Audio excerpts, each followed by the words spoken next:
And then he loaded some bags on an old empty sacks on a ram-checkered sleigh, and he hitched up old Max. And the Grinch said, "Giddy up!" And the sleigh started down toward the homes where the Who's lay a snooze in their town.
All their windows were dark, quiet snow filled the air, and no one knew that he was there.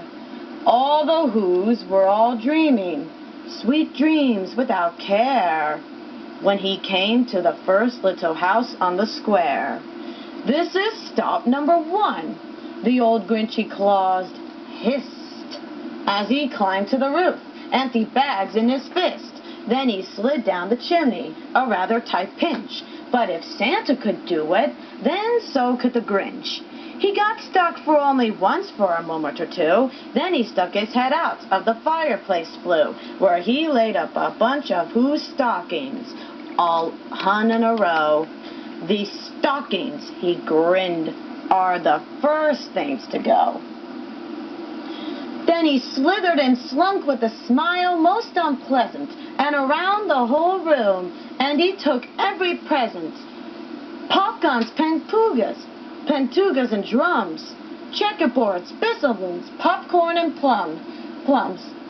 And the Grinch stuffed them in bags, and he stuffed every bag one by one up the chimney. Then he slunk to the icebox. He took the Who's feast. He took the Who pudding. He took the roast beast. He cleaned out of that icebox as quick as a flash. Why, that Grinch. He even took their last can of Who hash. Then he stuffed all the food up to the chimney with glee. "And now," grinned the Grinch, "I will stuff up the tree." As the Grinch took the tree, as he started to shove, where he heard a small sound like the coo of a dove. He turned around fast and he saw a small Who, little Cindy Lou who was not more than 2. The Grinch had been caught, but this tiny Who daughter, who got out of bed for a cup of cold water, she stared at the Grinch and said, "Santa Claus, why? Why are you taking our Christmas tree? Why?"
But you know, that old Grinch was so smart and so slick, he thought up a lie, and he thought it up quick. Why, my sweet little tot, the fake Santa Claus lied. There is a light on this tree that won't light on one side. So I'm taking it home to my workshop, my dear. I'll fix it up there, and I'll bring it back here. And his fib fooled the child, and he patted her head, and he got her a drink, and he sent her to bed. And when Cindy Lou Who was in bed with her cup, he crumped to the chimney and stuffed the tree up. And he went up the chimney himself, the very old liar. But the last thing he took was a log for their fire. But on their walls he left nothing but some hooks and some wire. And the one speck of food that was left in the house was a crumb that was even too small for a mouse. Then he did the same thing to the other Who's' houses, leaving no crumbs that are much too small for the other Who's' mouses.